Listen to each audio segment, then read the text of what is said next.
تماشاوان عزیز مب ایریشا کمکوژی پاریس دست بیکر نها آگاهی مکدوری دم دوسیه که تایبت درباره هنرمند گل میر پرورده جبر کو میر پرورده و ایریشا هوانه ده جیان خوانده کربو حوالین ما درباره وید ستراننگویی گوتونه پیامینگو دانه بوانا دوسیه که تایبت آماده کرنه ام دخوازن به مناسبت ویجی ببیر بینن.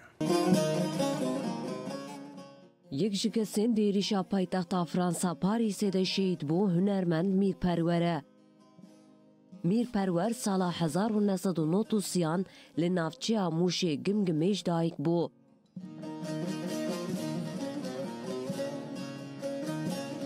Ji ber zilma dewleta Tirk malbata wî koçî navenda Mûşê kir. Bi çanda welat Parêziyê mezin bû.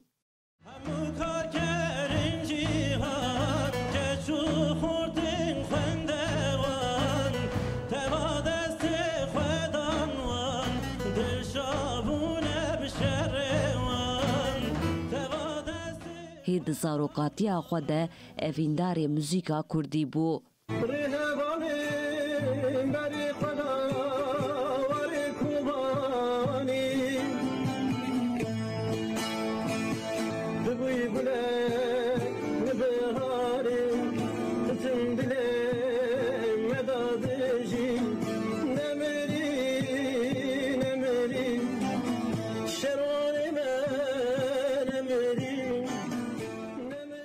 لکیلکا موزیکی خاباتین وی خستنی جید مشاند.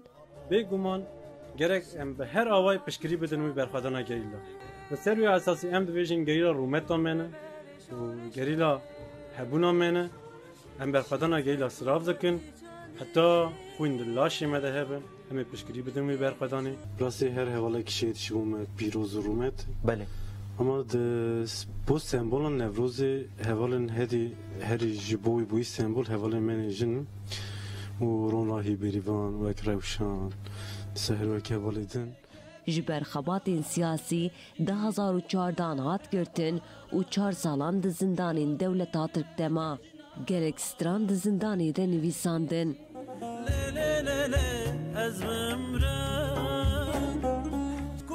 Çavi xanete Kızın kemilane yaran Nedin heye ne iman Jime girtin cane cihan Dema derket bi sidrana yekem a bajar derket pêşberî gel. Li gelek bajarên Kurdistan û Tirkiye konserdan. Ben bebe juan bajaran Juan bajaran inem Her kerkek rehimin maşar Her perçeyek dilimin masar Ji ber xwedî li çanda Kurdî derdiket careke din bû hedefa dewleta Tirka dagirker. Sala 2021 dewleta Tirk 18 sal cezayê zindanê lê birî.